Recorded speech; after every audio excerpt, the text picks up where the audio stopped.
नमस्कार विद्यार्थी मित्रांनो, मी अभय पवार तुमच्या सगळ्यांचं स्वागत करतोय आपल्या आजच्या सेशनमध्ये. चॅप्टर चालू आहे आपला कंट्रोल अँड कोऑर्डिनेशन. त्या चॅप्टरमध्ये आपण स्ट्रक्चर बघतोय ब्रेनचं. बेसिक आपल्याला समजले फोर ब्रेन काय, मिड ब्रेन काय, हाइंड ब्रेन काय. आता प्रत्येक ब्रेनच्या पार्टचे इन डिटेल फंक्शन आणि जे काय आपल्या बुकमध्ये पॉईंट्स आहेत ते जरासे आपण इन डिटेल स्टडी करूया. सुरुवात करूया आपण आजच्या लेक्चरला. पेन पेपर जवळ ठेवा, महत्त्वाचे पॉईंट नोट डाऊन करा. आता तुम्हाला आठवत असेल की मी तुम्हाला सांगितलेलं की आपले जे सेरेब्रम आहे त्याचे काही काही फंक्शनल एरियाज आहेत. दोन आपण स्टडी केल्यात, एक म्हणजे कुठला तर ब्रॉकाज एरिया आणि दुसरं वेर्निक्स एरिया. तसे बरेच काही काही एरियाज आहेत, ते तुम्हाला काय पाठ करायचे नाहीत, पण पुस्तकात आपल्याला शब्द गेल्यात. Pre motor area, association area, motor area. ते फक्त जरासं इथं थोडंसं समजून घ्या. आपल्याला गेलाय ब्रोकाज एरिया समजले, आपल्याला वेर्निक्स एरिया समजले, लँग्वेज कॉम्प्रेशन आणि स्पीच फॉर्मेशन जे काय त्याचे फंक्शन असतील ते, आणि दोन्ही पण व्यवस्थित लक्षात ठेवा नीटच्या दृष्टीनं. आता CETच्या दृष्टीनं सुद्धा हा महत्त्वाचा क्वेश्चन आहे, ब्रोकाज एरिया आणि वेर्निक्स एरिया. बाकी हे तुम्हाला इन डिटेल असे लेबल करावर असे काही क्वेश्चन येत नाहीत. आता इथं बघा प्री फ्रंटल एरिया किंवा त्याला प्री मोटार एरिया म्हणतो आपण. तिथं त्याचं फंक्शन काय बघा, स्पेसिफिक त्या एरियाचं function. Ideas and plan for voluntary movements, thoughts, personality जे काय असतील ते. त्यानंतर सेकंड बघा pre motor cortex, coordinates voluntary movements. त्यानंतर primary motor cortex, voluntary movements. आता व्हॉलंटरी इनव्हॉलंटरी आपल्याला बेसिक माहीत आहे काय आहे ते.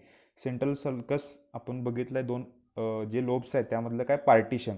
त्यानंतर काय प्रायमरी सोमॅटो सेन्सरी कॉर्टेक्स. आता तिथं काय सोमॅ एस्थेटिक सेन्सेशन, म्हणजे थोडक्यात सोमॅटिक बॉडीचं जे काही सेन्सेशन असतं, टच असेल किंवा आपण म्हणूया कोल्ड, हीट, जे काही सेन्सेशन आपल्याला होत असतं बॉडीला, त्यालाच काय म्हणतो आपण सोमॅस्थेटिक सेन्सेशन. आणि त्यानंतर नवीन एक शब्द आहे प्रोप्रिओसेप्शन. प्रोप्रिओसेप्शन म्हणजे आपल्या जी काही बॉडीचं पोश्चर आहे किंवा जी काही पोझिशन आहे त्याबद्दल ते सेंटेन्स आहे प्रोप्रिओसेप्शन. एवढे इन डिटेल तुम्हाला विचारणार नाहीत, फक्त आपल्याला जरासं बेसिक माहीत पाहिजे. फक्त दोन आत्ता आपल्याला महत्त्वाचे आहेत, वेर्निक्स आणि ब्रॉकाज एरिया. त्यानंतर आहे sensory association area, integration of sensory information. त्यानंतर आहे visual association area, primary visual cortex. Auditory association area, primary auditory cortex. आणि प्रत्येकाचं फंक्शन सेमच आहे बऱ्यापैकी. त्यानंतर लिम्बिक असोसिएशन. आता लिम्बिक सिस्टीम आपण थोडंसं डायग्रामच्या थ्रू नंतर आपण पुढं समजून घेणार आहे. पण एवढे जरी सगळे जरी एरियाज जरी आपल्या आता तुम्हाला स्क्रीनवर जरी दिसत असले, तुम्हाला ह्याचे इन डिटेल कुठलेही फंक्शन विचारत नाहीत. फक्त दोन व्यवस्थित लक्षात ठेवायचे, ब्रोका आणि वेर्निक्स एरिया. बाकी तुम्हाला कुठल्याही असोसिएशन किंवा प्रीमोटर एरियाचे इन डिटेल फंक्शन विचारत नाहीत. जेवढं फक्त पुस्तकात आहे तेवढं आपल्यासाठी आता गरजेचं आहे. त्यानंतर बघा आता डायन्सेफॅलॉन. पॉईंटचं नाव काय आहे, डायन्सेफॅलॉन. आता हे जे डायन्सेफॅलॉन ते जर असं आपण व्यवस्थित समजून घ्या, डायन्सेफॅलॉन काय आहे ते. डायन्सेफॅलॉन म्हणजे आपल्याला माहिती आहे कुठला पार्ट आहे, फोर ब्रेनचा. पोझिशन सुद्धा आपल्याला आता व्यवस्थित समजल्या. आता त्यामध्ये परत तीन पार्ट कन्सिडर केल्यात, इपिथॅलॅमस, थॅलॅमस आणि हायपोथॅलॅमस. तीन पार्ट कुठले कुठले आपल्याला समजले, इपिथॅलॅमस, थॅलॅमस आणि हायपोथॅलॅमस. इपी म्हणजे अबव, हायपो म्हणजे बिलो. आता इथं बघा कशाच्या खाली आहे, बरोबर कॉर्पस कॅलोझम. आणि कॉर्पस कॅलोझम काय आहे तर दोन जे सेरेब्रल हेमिस्फिअर आहेत त्यांना जॉईंट करायचं काम कोण करतंय, कॉर्पस कॅलोझम. माहिती आहे आपल्याला, कॅरेक्टरिस्टिक फीचर आहे मॅमलचं. अँड अबाव द मिडब्रेन, मिडब्रेनच्या वर. पोझिशन आपल्याला व्यवस्थित समजल्या. त्यानंतर बघा it encloses single cavity term as third ventricle. MCQचा क्वेश्चन विचारतात तुम्हाला की थर्ड व्हेंट्रिकल हे फोरब्रेनच्या कुठल्या पार्टमध्ये आहे. व्यवस्थित लक्षात ठेवायचं, डायन्सेफॅलॉनमध्ये जी कॅव्हिटी आहे त्या कॅव्हिटीला म्हणायचं थर्ड व्हेंट्रिकल. पहिले दोन व्हेंट्रिकल्स कुठं आहेत तर ते सेरेब्रल हेमिस्फिअरमध्ये आहेत, राईट आणि लेफ्ट. राईट आणि लेफ्ट दोन्ही पण सेपरेट सेरेब्रल हेमिस्फिअरमध्ये काय आहेत तर पहिले दोन व्हेंट्रिकल. व्हेंट्रिकल म्हणजे काय सांगितले मी, ब्रेनच्या कॅव्हिटीज. त्यानंतर बघा त्याला दुसरं नाव काय आहे, डायोसिल. डायोसिल व्यवस्थित लक्षात ठेवा, which communicates with the two lateral ventricles of cerebrum through narrow opening called foramen of Monro. थोडक्यात फोरामेन ऑफ मॉन्रो काय करते, पहिले जे तीन व्हेंट्रिकल्स आहेत, फर्स्ट सेकंड जे सेरेब्रममध्ये सेरेब्रल हेमिस्फिअरमध्ये आहेत, आणि त्यानंतर डायन्सेफॅलॉनमध्ये जे काही व्हेंट्रिकल आहे त्याला कनेक्ट करायचं काम कोण करतंय, फोरामेन ऑफ मॉन्रो. MCQचा क्वेश्चन आहे, व्यवस्थित लक्षात ठेवा, मॉन्रो किंवा मॉन्रो म्हणूया आपण. आता जरासं आपण जे काही व्हेंट्रिकल्स आहेत, कारण व्हेंट्रिकलची जी काही आपल्या पुस्तकामध्ये डायग्रॅम आहे त्या डायग्रॅमच्या थ्रू आपल्याला पटकन काही काही गोष्टी क्लिअर होत नाहीत. त्यामुळे जरासं आपण समजून घ्या हे व्हेंट्रिकल्स काय असतात ते थ्रू ॲनिमेशन.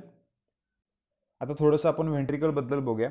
आता आपल्याला दिसतंय स्क्रीनवर जे येलो कलरमध्ये आहे त्याला काय म्हटलं आपण तर जे सेरेब्रममध्ये आहे, जे कुठलं व्हेंट्रिकल आहे, फर्स्ट आणि सेकंड व्हेंट्रिकल. सेरेब्रम लक्षात ठेवायचं, किंवा दोन जे पार्ट आहेत सेरेब्रल हेमिस्फिअर. त्यानंतर जे थर्ड व्हेंट्रिकल आहे ते कुठं आहे, डायन्सेफॅलॉन. ते कुठं आहे, डायन्सेफॅलॉनमध्ये, आणि त्याच्या दोन्ही बाजूला काय असणार आहे, थॅलमस असणार आहेत. आणि दोघांना कनेक्ट करणारा जो तो पार्ट दिसतोय त्याला काय म्हणायचं, फोरामेन ऑफ मॉन्ड्रो. आणि लास्ट कुठं आहे, फोर्थ व्हेंट्रिकल, जे ब्रेन स्टेम आहे आणि सेरेबेलम त्याच्यामध्ये बरोबर काय हे ब्ल्यू कलरमध्ये दिसते, त्याला काय म्हणायचं, फोर्थ व्हेंट्रिकल. साधं सोपं आहे, लक्षात ठेवा व्यवस्थित. फोर्थ व्हेंट्रिकल कुठं आहे, म्हणजे बऱ्यापैकी आता सगळ्यांना पोझिशन समजले असेल. आता जरा 3D स्ट्रक्चर बघूया आपण. इकडं काय झाला तर कुठला पार्ट झाला, राईट, इकडं झाला लेफ्ट. दोघांना कनेक्ट काय केलंय, त्यानंतर जे राईट आणि लेफ्ट आहेत सेरेब्रममधले व्हेंट्रिकल्स, त्याला काय म्हणतो आपण, पॅरासील, त्याला कनेक्ट केलं. इंटरव्हेंट्रिक्युलर फोरामेन म्हणजेच काय तर फोरामेन ऑफ मॉन्ड्रो. आता इथं काय तुम्हाला हॉर्न, बॉडी किंवा डिसेंडिंग लिम किंवा ते असे तुम्हाला काही इन डिटेल तुम्हाला विचारत नाहीत. फक्त व्हेंट्रिकल कुठला आहे, ते कशामध्ये आहे, आणि त्याचं दुसरं नाव काय आहे, किंवा कुठले कुठले व्हेंट्रिकल एकमेकांना कसे कनेक्ट झालेत, असे तुम्हाला क्वेश्चन विचारतात. आता इथं आपल्याला माहिती आहे लोब्स कुठले कुठले आहेत, तर फ्रंटल लोब, त्यानंतर वर काय असणार आहेत, परायटल, आणि त्यानंतर काय पोस्टेरियर पार्ट जो असणार आहे हा कोनिकल पाठीमागचा, तो कुठं असणार आहे, ऑसिपिटल, त्यानंतर टेम्पोरल. म्हणजे सगळ्या जे काही लोब्स आहेत सेरेब्रमचे, त्याच्या थ्रू हे काय होते, व्हेंट्रिकल जाते, व्हेंट्रिकल पास होते. आणि व्हेंट्रिकलच्या आत लिक्विड कुठलं आहे आपल्याला माहिती आहे, तर सेरेब्रोस्पायनल फ्लुइड, शॉर्टमध्ये काय म्हणतोय आपण त्याला, CSF. आता हा एक पार्ट झाला. ते झाल्यावर महत्त्वाचं काय बघा, आता इथं जरासं काही काहींना समजत नसते, व्यवस्थित जरा लक्ष द्या. जे थर्ड व्हेंट्रिकल आहे, मी काय सांगतोय समजते का बघा. थर्ड व्हेंट्रिकल ते कशामध्ये, डायन्सेफॅलॉन.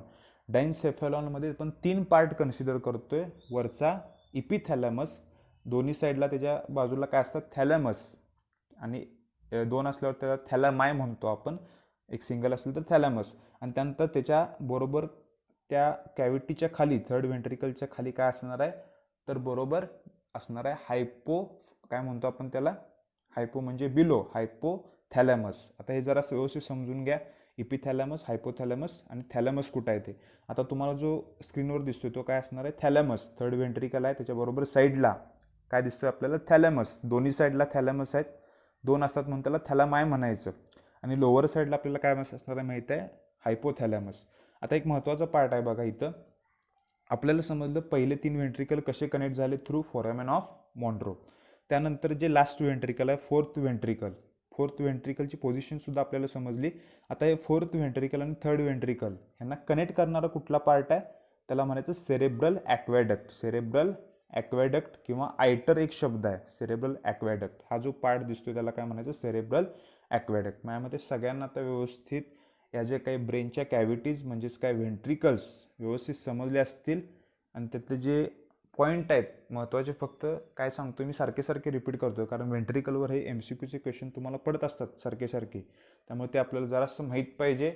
एकदम बेसिक आहे. परत एकदा मी सांगतोय, सेरेब्रम 2 पार्ट करतो, सेरेब्रल हेमिस्फिअर, राईटमध्ये एक झालं व्हेंट्रिकल, लेफ्टमध्ये एक व्हेंट्रिकल झालं, त्याला काय म्हणायचं, पॅरासील. त्याला काय म्हणायचं, पॅरासील. त्या व्हेंट्रिकलमध्ये काय, CSF. पहिले 2 व्हेंट्रिकल हे तिसऱ्या व्हेंट्रिकलला कशाच्या थ्रू कनेक्ट झाले, फोरामेन ऑफ मॉन्ड्रो, फोरामेन ऑफ मॉन्ड्रो. व्यवस्थित लक्षात ठेवा. थर्ड आणि फोर्थ व्हेंट्रिकल कशाच्या थ्रू कनेक्ट झालं ते एकमेकांना, एक ट्यूब आहे, त्याला म्हणायचं काय, सेरेब्रल ॲक्वॅडक्ट किंवा आयटर. सेरेब्रल ॲक्वॅडक्ट किंवा ॲक्वॅडक्ट ऑफ सेल्वियस सुद्धा म्हणतात त्याला, पुढं आपण बघणारच आहे. आता त्यानंतर जो पॉईंट आहे तो काय, इपिथॅलॅमस. तो नंतर कुठला पॉईंट आहे आपला, इपिथॅलॅमस. इपिथॅलॅमस म्हणजे काय, वर, थॅलॅमसच्या वर. नॉन नर्वस आहे. आणि रूफ, रूफ म्हणजे आपल्याला माहिती आहे काय म्हणतो आपण मराठीत त्याला, छत. त्यानंतर बघा second point, anteriorly it is fused with the pia mater. Pia mater बरोबर त्याचं फ्युजन होऊन तयार काय झाले, अँटेरियर कोरॉइड प्लेक्सस. आता बऱ्याच वेळेला तुम्हाला अँटेरियर कोरॉइड प्लेक्ससचं फंक्शन विचारतात, व्यवस्थित लक्षात ठेवायचं. Anterior choroid plexus secrete CSF, महत्त्वाचा पॉईंट आहे. तसंच पोस्टेरियर सुद्धा आपण बघणार आहे कुठं आहे पोझिशन ती. आता पोस्टेरियर साईडला म्हणजे या इपिथॅलॅमसच्या पोस्टेरियर साईडला कुठली ग्लँड आहे, pineal Gland. Pineal Gland, pituitary वेगळे आहे आणि पिनियल वेगळे आहे. जी पिनियल ग्लँड आहे ते आपण पुढं बघणार आहे, कुठं बघणार आहे, तर जो केमिकल कोऑर्डिनेशन जो पॉईंट आहे आपला या चॅप्टरमधला सेकंड पॉईंट आहे, केमिकल कोऑर्डिनेशन, त्यामध्ये सुद्धा बघणार आहे.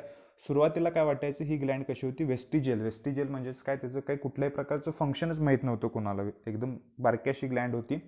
आता इथं काय सांगितलं बघा, सिक्रेट हार्मोन मेलॅटोनिन. मागच्या एका लेक्चरला मी तुम्हाला सांगितलं हार्मोनचं नाव काय, मेलॅटोनिन. एक असतं मेलेनिन, ते आपण बघणार आहे. पिट्युटरी ग्लँडचा कुठला पार्ट सिक्रेट करतं, मेलेनिन, जे आपलं स्किन पिगमेंट असतं ते. इथं शब्द काय आलाय, मेलॅटोनिन. त्यामुळे व्यवस्थित लक्षात ठेवा, मेलॅटोनिन हार्मोन आहे. आपल्या सिलेबसमध्ये हा पॉईंट नवीन इन्क्लूड केला आहे. आणि त्या मेलाटोनिनचं काय काम असतं, थोडक्यात स्लीप इंड्युसिंग हार्मोन किंवा जे काही रिप्रोडक्टिव्ह बिहेवियर असतात ते त्याला लक्षात ठेवायचं. हे त्याचं काय झालं, त्या हार्मोनचं फंक्शन. त्यामुळे फक्त पॉईंट काय लक्षात ठेवायचा, pineal gland secrete hormone melatonin. ते झाल्यावर lateral thick walls of diencephalon forms a thalami. Thalami म्हणजेच काय, थॅलमस. दोन असतात म्हणून त्याला काय म्हणतो, thalami. They mainly contain grey matter. Grey matter का ग्रे मॅटर कधी म्हणतो आपण, जर सेल बॉडीज जर प्रेझेंट असतील म्हणजे सायटॉन असतील त्यामध्ये, तर त्याला काय म्हणतो आपण, ग्रे मॅटर. पुढचा पॉईंट बघूया.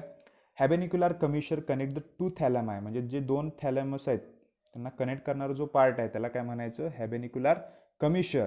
पुढचा पॉईंट बघा. Different parts of the brain are interconnected by the RAS. RAS म्हणजे काय, reticular activating system through thalami. आता मागच्या एका लेक्चरमध्ये मी तुम्हाला शेवटी सांगितलेलं आठवते का बघा. म्हणजे हा जो थॅलमस आहे आणि हा काय आपला झाला ब्रेनचा पार्ट, हा काय झाला ब्रेनचा पार्ट. म्हणजे जी काही इन्फॉर्मेशन आहे ती कशाच्या थ्रू आली, थ्रू न्यूरॉन्स. ही इन्फॉर्मेशन सगळी इथं आली कुठं, थॅलमसमध्ये. थॅलमसलाच काय म्हणतो आपण, त्यासाठी रिले सेंटर. आणि थॅलमस मग काय करतो, आता सपोज एखादी आपण मगाची जे एरियाज बघितलेले आठवत असतील तुम्हाला, प्रत्येक एरियाचं काही ना काहीतरी स्पेसिफिक असं काय फंक्शन आहे, कोणाचं व्हॉलंटरी आहे कोणाचं इनव्हॉलंटरी आहे. मग तो ठरवतो तर ही जी इन्फॉर्मेशन आलेली आहे ती इन्फॉर्मेशन या पार्टमध्ये द्यायची, या पार्टमध्ये द्यायची, का या पार्टमध्ये द्यायची, म्हणून त्याला काय म्हणतो आपण, रिले सेंटर. आणि ही जी काही सगळी सिस्टीम आहे, हे जे काही कनेक्शन आहे वेगवेगळ्या न्यूरॉनचं थ्रू थॅलमस, त्यालाच काय म्हणायचं, reticular activating system. Reticular activating system. Simple आहे, फार काय अवघड नाही. शब्द काय वापरला आहे बघा, रेटिक्युलर ॲक्टिवेटिंग सिस्टीम. आता MCQला व्यवस्थित लक्षात ठेवा. रिले सेंटर म्हणजे डोक्यात काय आलं पाहिजे, थॅलमस. आता इथे एक शब्द वापरला आहे बघा, except those of olfactory. म्हणजे ऑल फॅक्टरी सोडून. कारण जे आपण मग अगोदर बघितलेलं, तुम्हाला आठवत असेल ह्याच्या अगोदरचं जे म्हणजे शक्यतो 7वं लेक्चर असेल, 7वं का 8वं असेल, त्या लेक्चरमध्ये आपण बघितलेलं ऑल फॅक्टरी लोब्स वेगवेगळे सेपरेट आहेत आणि त्याचं फंक्शन आहे सेन्स ऑफ स्मेल. त्यामुळे तिथं काय जे काही इन्फॉर्मेशन आहे न्यूरॉनच्या थ्रू ती काय थॅलमसमध्ये यायची गरज नाही. इथं एक्सेप्शन काय, ऑल फॅक्टरी लोबसाठी, जे सेजर फंक्शन असतं सेन्स ऑफ स्मेल. पुढचा पॉईंट बघा. It connects anteriorly to the two lateral ventricles by a single opening called foramen of Monro. मगाशी आपण बघितले पोस्टेरियरली टू फोर्थ व्हेंट्रिकल और metacoel through a narrow duct of Sylvius. आता हा सुद्धा शब्द लक्षात ठेवा, ॲक्वेडक्ट किंवा त्याला काय म्हणायचं, सेल्वियस और आयटर. डक्ट ऑफ सेल्वियस किंवा ॲक्वेडक्ट ऑफ सेल्वियस और आयटर, दोन्ही पण शब्द लक्षात ठेवा. ॲक्वेडक्ट ऑफ सेल्वियस किंवा आयटर काय कनेक्ट करतं, दोन व्हेंट्रिकल, थर्ड अँड फोर्थ. ते झाल्यावर पुढचा पॉईंट, हायपोथॅलॅमस. म्हणजे आपण काय बघितलं, एपी बघितलं, थॅलॅमस बघितलं, आता काय बघतोय आपण, हायपोथॅलॅमस. हायपोथॅलॅमस बघा, फ्लोअर म्हणजे जे आपण बघितलेलं की असा हा पार्ट आहे कशाचा, थॅलॅमसचा. थॅलॅमसच्या बरोबर खाली काय आहे, हायपोथॅलॅमस. वर काय असणार आहे, इपिथॅलॅमस. इथं अँटेरियर कोरॉइड प्लेक्सस, इथं पिनियल ग्लँड. ते झाल्यावर काय शब्द आलाय बघा, it richly supplied with blood vessels. त्याला शब्द काय वापरला आहे, हायपोथॅलमिक हायपोफायसियल पोर्टल व्हेन. हा जरा शब्द लक्षात ठेवा, हायपोथॅलमिक हायपोफायसियल पोर्टल व्हेन. आपण तो पुढं बघणार आहे, त्याचं मिनिंग काय आहे ते. फक्त इथं काय पॉईंट आहे बघा, feedback mechanism for hormonal control. आता आपलं जो पुढचा यातला चॅप्टरमधला जो मेजर पार्ट आहे केमिकल कोऑर्डिनेशन, त्यामध्ये एक स्पेसिफिक आपण बघणार आहे पिट्युटरी ग्लँड कुठल्या प्रकारचे हार्मोन सिक्रेट करते. एक साधे एक्झाम्पल घेऊया आपण. जर आपल्या बॉडीमध्ये म्हणजे एक प्रकार हार्मोन असतो त्याला म्हणायचं ग्रोथ हार्मोन, GH म्हणतो आपण त्याला. ते आता ग्रोथ हार्मोन सिक्रेट झाले. ग्रोथ हार्मोनचं फंक्शन असणार आहे आपली ग्रोथ करणं बॉडीची. आता कंटिन्युअसली जर ते हार्मोन सिक्रेट झालं तर त्याचा पण काहीतरी आपल्या बॉडीवर अफेक्ट होणार आहे. मग ते हार्मोन एका स्पेसिफिक अमाऊंटमध्ये काय झालं पाहिजे, सिक्रेट झालं पाहिजे आणि त्यानंतर ते स्टॉप झालं पाहिजे. मग थोडक्यात त्याचं जे कंट्रोल आहे, हार्मोन सिक्रेशन पिट्युटरी ग्लँडच्या थ्रू झाली, पण त्याच्यावर जे कंट्रोल आहे ती प्रोसेस स्टॉप करायची आहे, ते कोण करणार आहे, तर हायपोथॅलॅमस. एवढंच फक्त लक्षात ठेवा. आपण त्या हायपोथॅलॅमसचा जो पार्ट आहे तो पुढं केमिकल कोऑर्डिनेशनमध्ये सुद्धा बघणार आहे. फक्त सिंपल लक्षात ठेवायचं, पिट्युटरी ग्लँडने किंवा आपल्या बॉडीमध्ये हार्मोन सिक्रेट झाला त्याच्यावर कंट्रोल ठेवायचं काम कोण करते, हे हायपोथॅलॅमस. पुढचा बघा, इट मेंटेन होमिओस्टॅटिस म्हणजे त्यानंतर internal equilibrium of the body and इनव्हॉलंटरी behaviour control. इनव्हॉलंटरी behaviour control, internal equilibrium. आता हा शब्द व्यवस्थित लक्षात ठेवा. बॉडीचं जे होमिओस्टॅटिस आहे किंवा इक्विलिब्रियम आहे ते मेंटेन करायचं काम कोण करते, हायपोथॅलॅमस. ते मेंटेन करायचं काम कोण करते? हायपोथॅलॅमस. फंक्शन तुम्हाला स्पेसिफिक जे पार्ट आहेत ब्रेनचे ते थोडेसे माहीत पाहिजेत. त्यानंतर बघा, the hypothalamus is the link between nervous and endocrine system. आता हा पण पार्ट महत्त्वाचा आहे. नर्वस सिस्टीम म्हणजे आपल्याला माहिती आहे सेंट्रल नर्वस, पेरिफेरल जे काय असतील ते सगळ्या नर्वस सिस्टीम. एंडोक्राईन सिस्टीम म्हणजे एंडोक्राईन म्हणजे आपण काय म्हणतोय? ग्लँड. ग्लँड म्हणजे आपल्याला एक्झाम्पल घेऊया पिट्युटरी ग्लँड. ते सिक्रेट काय करत असतं? हार्मोन. ते सिक्रेट काय करतं? हार्मोन सिक्रेट करत असतं. दोघांच्या मधलं जे कनेक्शन आहे म्हणजे नर्वस सिस्टीम आणि एंडोक्राईन सिस्टीम हे कोण करत असतं? तर ती लिंक कोण आहे? हायपोथॅलॅमस. MCQचा क्वेश्चन आहे, व्यवस्थित लक्षात ठेवा. Hypothalamus is the link between nervous and endocrine system. It has a higher center for endocrine system.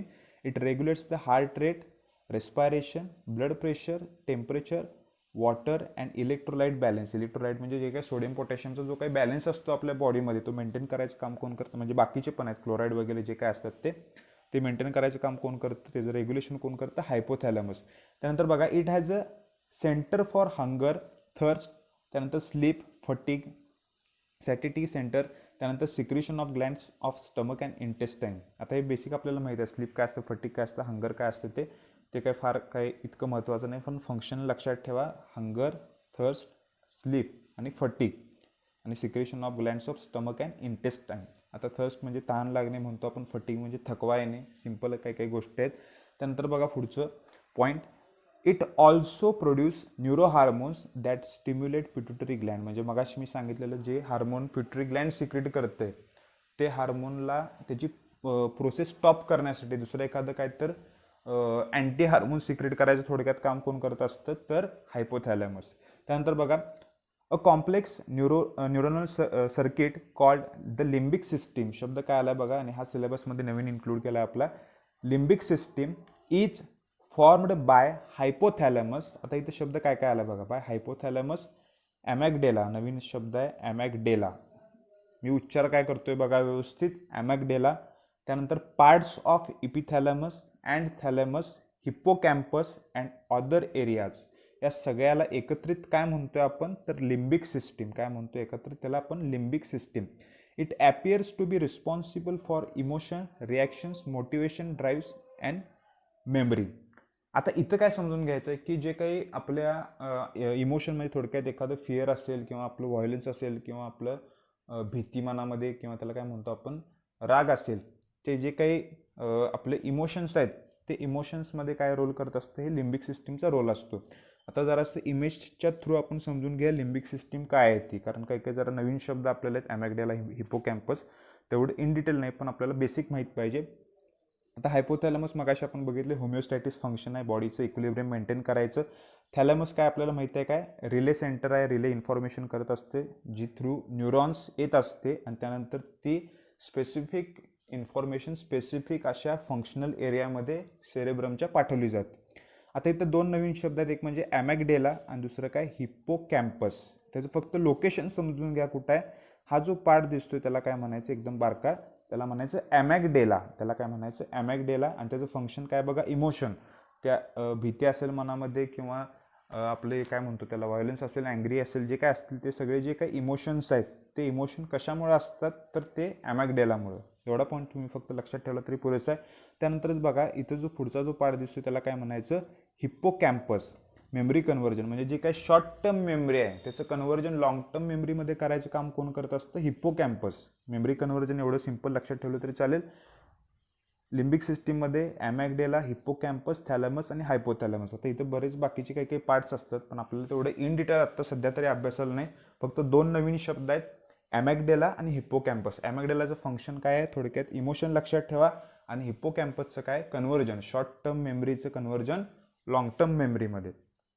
पुढचा पॉईंट बघूया आपण. The floor of the hypothalamus continuous as a downward projection called hypophysial stalk. त्यालाच काय म्हणतो आपण? इनफंडिब्युलम. त्यालाच काय म्हणायचं? इनफंडिब्युलम. म्हणजे हा सपोज कन्सिडर करूया काय आपण हायपोथॅलॅमस आहे, त्यानंतर पुढचा जो स्टॉकचा जो पार्ट आहे त्याला काय म्हणायचं? इनफंडिब्युलम. आणि त्याच्या पुढे ग्लँड कुठले असणार आहे? अशी पिट्युटरी ग्लँड असणार आहे. एकदम सिंपल आहे. इनफंडिब्युलम शब्द लक्षात ठेवा. पुढे तो आपण पिट्युटरी ग्लँडमध्ये सुद्धा बघणार आहे. Which connects to the hypophysis म्हणजेच काय? Pituitary gland both physically and functionally by secretion of neurotransmitter जे आपण कुठं बघणार आहे, केमिकल कोऑर्डिनेशनमध्ये. पुढचा पॉईंट बघूया. The inferior surface of hypothalamus also bears the optic chiasma crossing of two optic nerves and pair of mammillary bodies unique mammalian brain and responsible for recollective memory. आता नवीन point include केला आहे तुम्हाला proper मी. Optic काइजमा काय असतं, त्या ज्या nerve असतात कुठं प्रेझेंट असतात ऑप्टिक नर्वचे, जेव्हा आपण स्पेसिफिक अशा नर्व बघणार आहे तेव्हा तुम्हाला मी त्याचं लोकेशन सांगतो.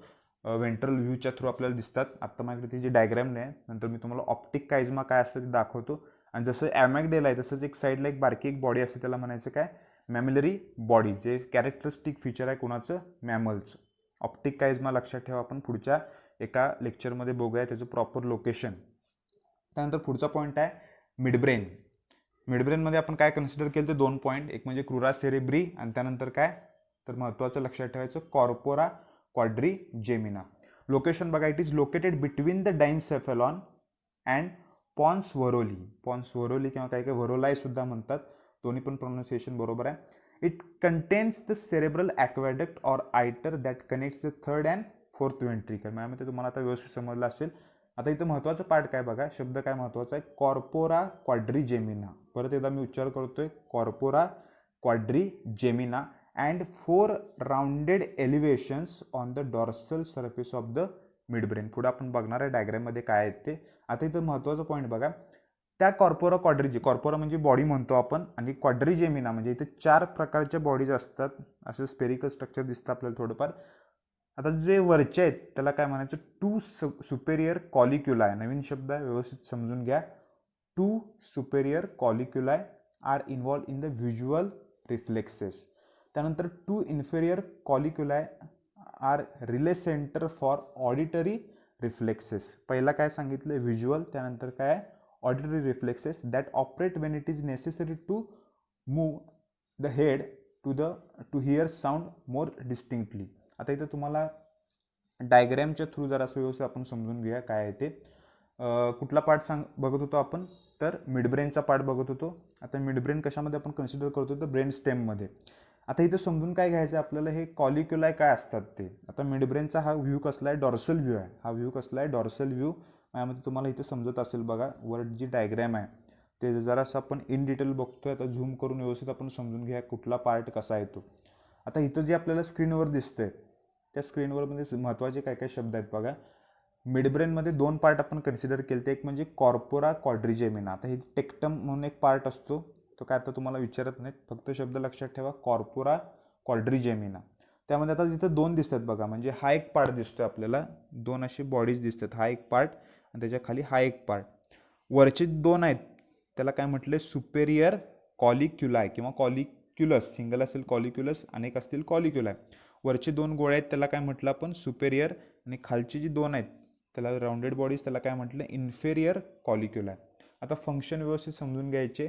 सुपेरियर कॉलिक्युलायचं फंक्शन काय बघितलं आपण, तर व्हिज्युअल रिफ्लेक्सेस, आणि इन्फेरियरचं काय बघितलं, ऑडिटरी रिफ्लेक्सेस. आता हे जरासं समजून घ्यायचं की एखादा जर आजूबाजूला जर एखादी सुंदर गोष्ट जर दिसली तर आपण पटकन त्याकडे वळून बघत असतो. मग हे काय झालं थोडक्यात, तर व्हिज्युअल रिफ्लेक्सेस ते कुणाचं काम आहे, तर सुपेरियर कॉलिक्युलायचं, म्हणजे सुंदर फूल वगैरे असं म्हणतोय मी.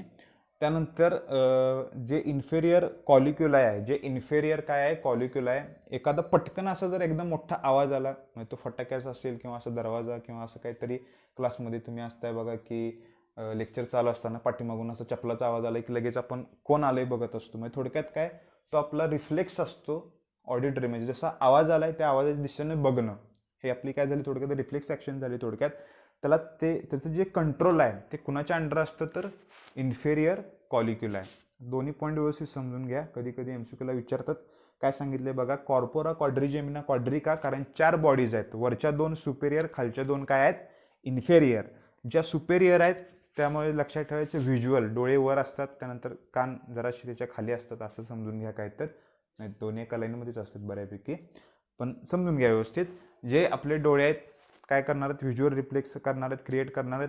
2 सुपेरियर, सुपेरियर म्हणजे वर आहेत, इन्फेरियर म्हणजे खाली आहेत, एवढंच फक्त लक्षात ठेवा. इन्फेरियर कॉलिक्युलायचं काय काम आहे, ऑडिटरी रिफ्लेक्सेस. जसा आवाज येईल त्या आवाजाच्या दिशेने आपण काय करत असतो, एकदम बघत असतो. हा जो आपला रिफ्लेक्स आहे त्याला म्हणायचं ऑडिटरी रिफ्लेक्स. एखादी सुंदर गोष्ट, चांगली गोष्ट दिसली की आपण त्याकडे बघत असतो, त्याला काय म्हणायचं, व्हिज्युअल रिफ्लेक्स. दोन्ही पण पॉईंट सिंपल आहेत, माझ्यामध्ये व्यवस्थित डोक्यात गेले असतील मिड ब्रेनचे पॉईंट बघूया आपण. The mid brain also contain on its inferior surface two thick fibrous track called cerebral peduncle or crura cerebri. आता सेरेब्रल पेडंकल काय, क्रुरा सेरेब्री काय, आपण डायग्रॅमच्या थ्रू आणखीन एकदा समजून घ्या. The tracts of ascending and descending nerve fibres from RAS reticular activating system and connect the cerebrum and midbrain. आता हे जरा व्यवस्थित समजून घ्या. जो मेजर पार्ट आहे तो काय झाला आपला ब्रेनचा सेरेब्रम, इथं काय झाला मिड ब्रेनचा पार्ट, त्यानंतर हँड ब्रेन झालं थोडक्यात. आता एखादी जर नर्व असेल तर ती न्यूरॉन सेल असेल तो इथं हायपोथॅलॅमसपर्यंत असा येणार आहे. म्हणजे इथं सगळे काय झाले, सगळे असे बंडल झाले. कशाचे झाले तर आपल्या न्यूरॉनचे, नर्व सेलचे. आता जर तसं जर असेल स्ट्रक्चर, तिथं मेजर पार्ट कुठला दिसणार आहे, ॲक्झॉनचा. ॲक्झॉनचा जर मेजर पार्ट दिसत असेल तर ॲक्झॉनवर कवरिंग कशाचं आपल्याला माहिती आहे, मायलिनचं.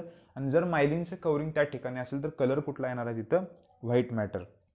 आता त्या व्हाईट मॅटरमध्ये काही ठिकाणी काय होत असतं की अशा काही ज्या सेल्स आहेत त्या असे बारके असे सेल बॉडीज असे काय करत असतात, तयार करत असतात. आणि त्यालाच काय म्हणतो आपण, रेटिक्युलर ॲक्टिवेटिंग सेंटर. असे स्पेसिफिक असे काही सेंटर असतात, तिथं असे स्पेसिफिक न्यूरॉन्स असे आपल्याला दिसत असतात. आणि जर एखाद्या व्हाईट मॅटरमध्ये आपल्याला जर सेल बॉडी दिसली, सेल बॉडीचा कलर कसा असतो आपल्याला, ग्रे माहीत आहे. सेल बॉडीचा कलर कसा असतो, ग्रे. त्यामुळे कंप्लीट एखाद्या व्हाईट मॅटरमध्ये असे बारके जर सेल बॉडीज दिसल्या तर त्याला काय म्हणतो आपण, न्यूक्लियस. व्यवस्थित लक्षात ठेवा, न्यूक्लियस म्हणजे इथं सायटॉनमधला न्यूक्लियस घेऊ नका. एक मास आपण कन्सिडर करतोय कशाचं, न्यूरॉनचं. आणि त्यामध्ये कंप्लीट सगळा व्हाईट कलर आहे. कशामुळं, मायलिनमुळं. त्यात जर बारके स्पॉट असतील, कशाचे तर नर्व सेलच्या सायटॉनचे, तर त्याला काय म्हणतो आपण, न्यूक्लियस. अनेक असतील तर त्याला काय म्हणणार आपण, न्यूक्लियाय. आणि त्या हा जर पॉईंट कळाला नसेल तर मी आणखीन एकदा तुम्हाला समजून सांगतो पुढं जरा, कारण आणखीन एक जरा तुम्हाला इमेज दाखवली पाहिजे, म्हणजे तुम्हाला ॲक्च्युली रेड न्यूक्लियस किंवा जे काही न्यूक्लियस असतात ते आपल्याला समजतील. व्हाईट मॅटरमध्ये ग्रे न्यूक्लियस असतात ते. त्यानंतर बघा, it plays the important role in the controlling posture and muscle tone, modifying some motor activities, motor coordination. म्हणजे थोडक्यात जे काही कॉर्डिनेशन आहे, ॲक्टिव्हिटीज आहेत, मसल टोन आहे, बॉडीचं पोश्चर आहे, हे सगळं कोणाच्या मध्ये कंट्रोलमध्ये आहे तर मिडब्रेनच्या कंट्रोलमध्ये. एवढाच पॉईंट फक्त व्यवस्थित लक्षात ठेवा. आता आपल्याला मिडब्रेनमध्ये आपल्याला काय समजून घ्यायचं, जे सेरेब्रल पेडंकल आहे म्हणजेच त्याला काय म्हणतो आपण, क्रुरा सेरेब्री. जे बघितलं अगोदर ते काय होतं, कॉर्पोरा क्वाड्रिजेमिना. इथं आपल्याला दिसतात बघा, हे जे काही बँड्स दिसतात त्याला काय म्हणायचं, क्रुरा सेरेबेलार पेडंकल असेल किंवा सेरेब्री असेल. व्यवस्थित समजून घ्या. पॉईंट एकदम सिंपल आहेत, फार इन डिटेल आपल्याला आता सध्या स्ट्रक्चर नाही आहे. फक्त पॉईंट काय लक्षात ठेवायचा, midbrain 2 part, crura cerebri, corpora quadrigemina. कॉर्पोरा क्वाड्रिजेमिनामध्ये परत 2 आहेत, सुपेरियर आणि इन्फेरियर कॉलिक्युल आहे. सुपेरियरचं काय, व्हिज्युअल रिफ्लेक्स, इन्फेरियरचं काय, ऑडिटरी रिफ्लेक्स. एकदम सिंपल आहे. पुढे जाऊया आपण. लास्ट काय आपलं, हाइंड ब्रेन. हाइंड ब्रेनमध्ये काय सगळ्यात महत्त्वाचं बघा, द पोस्टेरियर रिजन आहे, it is called as hind brain. Simple आहे. त्यानंतर बघा महत्त्वाचे कुठले पार्ट्स आहेत, पॉन्स वरोलाय किंवा वरोली, सेरेबेलम, मेडुला ऑब्लॉंगाटा जे काय असेल ते. त्यानंतर बघा, the pons varolii appears as a rounded bulge on the under side of the brain stem and brain stem consist of mid brain, pons, medulla. आता व्यवस्थित लक्षात ठेवा, ब्रेन स्टेममध्ये आपण 3 पार्ट कन्सिडर करतोय, मिड ब्रेन, पॉन्स, मेडुला. काही पुस्तकात लिहिले डेन्सेफेलॉन, पण शक्यतो तुम्हाला ऑप्शन असतो ब्रेन स्टेम, म्हणजे डोक्यात आलं पाहिजे, मिड ब्रेन, पॉन्स आणि medulla. Contain cross bands of nerve fibre connecting cerebrum, cerebellar lobes, medulla oblongata, spinal cord. मगाशी मी सांगितले, it also contain several nuclei. नंतर पुढचा पॉईंट, द सेरेबेलम अगोदर सेरेब्रम बघत होतो, आता आपण हाइंड ब्रेनचाच काय बघतोय, cerebellum is the second largest part. MCQचा क्वेश्चन, सेकंड लार्जेस्ट पार्ट कुठला आहे, cerebellum. Consist of 2 lateral hemisphere and central vermis. व्यवस्थित लक्षात ठेवायचं. MCQला आणखीन एक एक्स्ट्रा पॉईंट सांगतोय मी. जे सेरेबेलम आहे त्यामध्ये 3 लोब्स असतात. काय असतात, 3 लोब्स असतात. सेरेब्रममध्ये किती आहेत, 4 लोब्स. कुठले, फ्रंटल, परायटल, टेम्पोरल आणि ऑसिपिटल. सेरेबेलममध्ये किती आहेत, 3 लोब. 2 असतात लॅटरल सेरेब्रल हेमिस्फिअर, म्हणजे जसं आपले हेमिस्फिअर डिवाइड करत असतो आपण तसं सेरेबेलम सुद्धा काय होतं, डिवाइड होतं. त्याला म्हणायचं सेरेबेलार हेमिस्फिअर. आणि जो सेंट्रल जो पार्ट असतो त्याला कनेक्ट करणार तो काय असतो, व्हर्मिस. म्हणजे असे दोन काय झाले, सेरेबेलार हेमिस्फिअर आणि मध्ये काय झाला, व्हर्मिस. एकदम सिंपल आहे, त्यामुळे व्यवस्थित लक्षात ठेवा. MCQचा क्वेश्चन 3 लोब सेरेबेलममध्ये, 4 सेरेब्रममध्ये, 2 सेरेबेलार हेमिस्फिअर आणि एक काय आहे, central median vermis. It is composed of white matter with thin layer of grey matter, the cortex. त्यानंतर महत्त्वाचा पॉईंट बघा, the white matter intermixes with the grey matter and shows the tree like pattern called arbor vitae. MCQचा question व्यवस्थित लक्षात ठेवा. आर्बोर व्हिटी म्हणजे tree like structure त्याला म्हणतो आपण. आणि MCQचा क्वेश्चन, व्हाईट मॅटर कशाबरोबर मिक्स झाले, ग्रे मॅटर बरोबर, आणि ते असं ब्रांचिंग पॅटर्न दिसते आपल्याला, ब्रांचिंग पॅटर्नमध्ये एखादं दिसते आपल्याला, म्हणून त्याला काय म्हणायचं, ट्री लाईक पॅटर्न. किंवा एक शब्द व्यवस्थित लक्षात ठेवा, आर्बोर व्हिटी. MCQला काय लक्षात ठेवणार आपण, आर्बोर व्हिटी कुठं प्रेझेंट आहे किंवा कुणाचं कुठल्या ब्रेनच्या कुठल्या पार्टचं कॅरेक्टरिस्टिक फीचर आहे, तर त्याचं आन्सर काय असणार आहे, सेरेबेलम. आर्बोर व्हिटी कुठं दिसते आपल्याला, सेरेबेलममध्ये. का दिसतंय, ग्रे मॅटर आणि व्हाईट मॅटर त्यांचे काय झाले, मिक्सिंग झाले, एक असं एखाद्या झाडासारखं स्ट्रक्चर तयार झाले, त्या स्ट्रक्चरला म्हणायचं आर्बोर व्हिटी.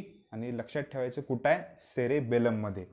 ते झाल्यावर पुढचा point, the surface of cerebellum shows the convolutions, म्हणजे सेम जसं आपल्या सेरेब्रममध्ये असतात कॉन्व्होल्युशन्स, म्हणजे गायरीसल काय आपण बघितलं. A number of nuclei lie deep within each lateral or cerebellar hemisphere. Over 30 million neurons lie in the cortex. हे काय एवढं महत्त्वाचं नाही. 3 pairs of myelinated nerve bundles called cerebellar peduncles connect the cerebellum to the other parts of the central nervous system. आता महत्त्वाचं काय बघा, त्याचं function. Important centre which maintain equilibrium of the body.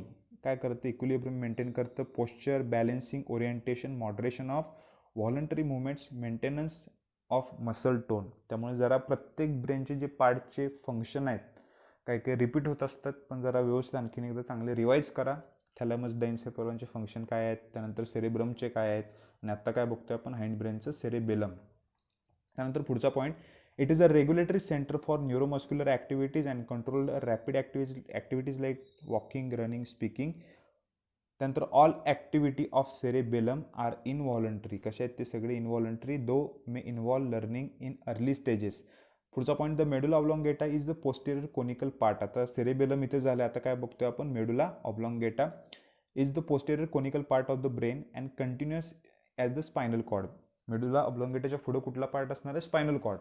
Inner grey matter, outer white matter. MCQचा question व्यवस्थित लक्षात ठेवा, बऱ्याच वेळेला विचारला आहे मेडुला ऑब्लॉंगेटाचा. Inner grey matter, outer white matter. आणि ग्रे मॅटर व्हाईट मॅटर का आपल्याला तर चांगलं समजलं असेल. It controls involuntary vital functions like heartbeat. आणि ह्याचे मेडुलाचे फंक्शन महत्त्वाचे आहेत, व्यवस्थित समजून घ्या. हार्टबीट, त्यानंतर काय, रेस्पायरेशन, व्हॅसोमोटर ॲक्टिव्हिटीज, त्यानंतर पेरिस्टाल्सिस, जे काय आपले त्याला कार्डिओव्हॅस्क्युलर सुद्धा ॲक्टिव्हिटीज म्हणतो आपण.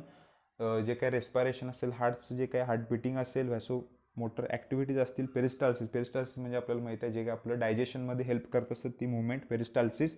11वीला बघितले आपण पेरिस्टाल्सिस म्हणजे काय. It also control non vital reflexes activities like coughing, sneezing, swallowing, vomiting, yawning. हे आपण बघितले. कफिंग म्हणजे आपल्याला माहिती आहे, स्निझिंग म्हणजे माहिती आहे शिंक येणे, स्वॉलोईंग म्हणजे आपण फूड काय करत असतो, गिळत असतो ते, ओमेट म्हणजे उलटी, यॉनिंग म्हणजे आळस. त्यानंतर बघा, the cavity of medulla is called as a fourth ventricle or metacoel. आता हे जरा मेटासील आहे का मायलोसील आहे मी जरा कन्फर्म करून सांगतो. आपल्या पुस्तकात मेटासील दिलं आहे, पण एका पुस्तकात मी मायलोसील वाचलं असं, त्यामुळे जरा कन्फर्म करून सांगतो फोर्थ व्हेंट्रिकलला काय म्हणायचं ते. त्यानंतर बघा, it's roof has posterior choroid plexus. Point व्यवस्थित लक्षात ठेवा. अगोदर जे आपण बघितलं ते काय होतं, अँटेरियर कोरॉइड प्लेक्सस. दोन्हीचं फंक्शन पण सेम आहे. सिक्रेट काय करतं, CSF. पुढचा point, the posterior choroid plexus also shows 3 openings. Lateral foramen of लक्षा नाही सॉरी, त्याला उच्चार लष्का असं करायचं, लष्का, फोरामेन ऑफ लष्का, नवीन पॉईंट इन्क्लूड केला आहे. And median foramen of Magendie. नवीन शब्द आहेत, मेजेंडी आणि लक्षा लष्का प्रोनाऊन्सिएशन आहे, व्यवस्थित समजून घ्या आणि ते तुम्हाला दाखवतो मी डायग्रामच्या थ्रू. आता आपल्याला काय समजलं आहे बघा, हा जो पार्ट आहे तो कुठला आहे, तर त्याला काय म्हणतो आपण, काय म्हणायचं त्याला, लॅटरल व्हेंट्रिकल, पॅरासील. एक झाला राईटमध्ये, एक झाला लेफ्टमध्ये. त्यानंतर इथं कुठला पार्ट दिसतो आपल्याला, डायन्सेफेलॉनची कॅव्हिटी, डायोसील. व्हेंट्रिकल कितवा आहे, थर्ड व्हेंट्रिकल. दोघांना कनेक्ट करणारं कोण आहे, फोरामेन ऑफ मॉन्ट्रो. त्यानंतर सेरेब्रल ॲक्वायडक्ट ऑर ॲक्वायडक्ट ऑफ सेल्वियस म्हणतो आपण त्याला. थर्ड आणि फोर्थ वेंट्रिकलला काय करते, कनेक्ट करते. आता आपल्याला काय समजून घ्यायचं आहे, तर शब्द काय आला आपल्याला, फोरामेन ऑफ लश्का अँड त्यानंतर फोरामेन ऑफ मेजेंडी. आता ह्याचं काय काम असतं, एक ॲपर्चर असतं. फोरामेन हे पेअरमध्ये असतात, दोन तिथं ओपनिंग असतात. आणि ह्याचं काय काम असतं, जे काही सेरेब्रोस्पायनल फ्लुइड ह्याच्यामध्ये फ्लो होत असतं, ते आता तुम्हाला त्याचं कसं फ्लो होत असतं ते काय आता अभ्यासाला नाही, पुढं मेडिकलला वगैरे असेल. त्याचं जे काही ॲपर्चर आहे म्हणजे ह्याच्या थ्रू ते काहीतरी एक्झिट होत असतं असं काहीतरी लश्काच्या थ्रू आणि त्या मेजेंडीच्या थ्रू. लश्का म्हणजे त्याचं लॅटरल मिनिंग आहे, लश्का म्हणजे काय लॅटरल, मेजेंडी म्हणजे काय मेडियन, मेजेंडी म्हणजे त्याचं मिनिंग आहे मेडियन. असे दोन काय असतात, दोन नाही सॉरी 3 ॲपर्चर असतात, 2 लश्काचे आणि 1 या मेजेंडीचे. कशासाठी, तर ते प्रॉपर जे सेरेब्रोस्पायनल फ्लुइड आहे त्याचं ते कशासाठी, तर ते जे फ्लो होत असतात हे सगळे व्हेंट्रिकलच्या थ्रू काय होत असतात, फ्लो होत असतात. त्याला काहीतरी वाट म्हणूया आपण, जे काय असेल ते. फक्त एक शब्द आला आहे फोरामेन ऑफ लश्का आणि मेजेंडी, त्याचं लोकेशन माझ्यामध्ये तुम्हाला सगळ्यांना समजलं असेल. एवढाच फक्त पॉईंट व्यवस्थित लक्षात ठेवा. आणि माझ्यामध्ये आता सगळा जो आपला ब्रेनचा पार्ट आहे, fore brain, mid brain, hind brain, आपण सगळा कव्हर केला आहे. तरीसुद्धा आणखीन एकदा एक चांगला ओव्हरव्ह्यू घेण्यासाठी, कारण हा जो पार्ट आहे स्ट्रक्चर ऑफ ब्रेन किंवा फंक्शन ऑफ ब्रेन, बऱ्याच विद्यार्थ्यांना अवघड जात असतो, कारण आपल्या नुसत्या पुस्तकातल्या डायग्रॅमच्या थ्रू आपल्याला काही काही कॉन्सेप्ट क्लिअर होत नाहीत. त्यासाठी काही काही डायग्रॅम, काही काही ॲनिमेशन्स मी दाखवल्यात. तसंच एक ॲनिमेशन आहे आणि हे मी तुम्हाला एक्सप्लेन करत नाही शक्यतो, ते तुम्ही बघा यूट्यूबला. ते शक्यतो मी डिस्क्रिप्शन बॉक्समध्ये आपल्या किंवा कमेंट सेक्शनमध्ये तुम्हाला त्याची लिंक पाठवतो, प्रोव्हाइड करतो. तेवढं फक्त एक जे काही आपण सगळं बघितले स्ट्रक्चर कशाचं, ब्रेनचं, ते व्यवस्थित आपण समजून घ्या थ्रू ॲनिमेशन त्या. आणि ते काही सिम्पल आहे, जास्त काही फार काही फॉरेनचं इंग्लिश नसते आणि तिथं पॉईंटसुद्धा येतात, ते व्यवस्थित वाचा. आणि हा जो कॉन्सेप्ट आहे स्ट्रक्चर ऑफ ब्रेन व्यवस्थित माझ्यामध्ये सगळ्यांना समजला असेल. आणखीन जर ह्या रिलेटेड काही कुठलेही डाऊट असतील तर तुम्ही कधीही केव्हाही कुठेही कसेही विचारू शकता. नाही जरा जास्त झालं एवढं पण नाही, पण तुम्ही विचारू शकता जर काही डाऊट असतील तर. कारण ह्याच्या पुढचा जो आपण पॉईंट चालू करणार तो कुठला असणार आहे, स्पायनल कॉर्ड. पुढचा टॉपिक आहे स्पायनल कॉर्ड. त्यानंतर ज्या काही नर्व असणार आहेत, एक 4 टाईम मस्तपैकी प्रत्येकच आपण काय बघणार आहे, फंक्शन बघणार आहे. टप्प्याटप्प्याने सगळ्या गोष्टी क्लिअर करूया. माझ्यामध्ये सगळ्यांना आता व्यवस्थित स्ट्रक्चर ऑफ ब्रेन व्यवस्थित सगळ्यांना समजला असेल. जो काही अवघड पार्ट होता व्हेंट्रिकल, तो सुद्धा चांगला समजला असेल. आणि जो व्हिडिओ मी लिंक पाठवतोय तो व्यवस्थित बघून घ्या, एकदम क्रिस्टल क्लिअर होतील सगळ्या कॉन्सेप्ट ब्रेनच्या रिलेटेड. म्हणजे डोक्यातल्या गोष्टी चांगल्या डोक्यात जातील तुमच्या. आणि आजच्या पुरतं आपण इथे थांबूया. पुढचा टॉपिक आपण लवकर चालू करूया. पुन्हा भेटूया लवकरच.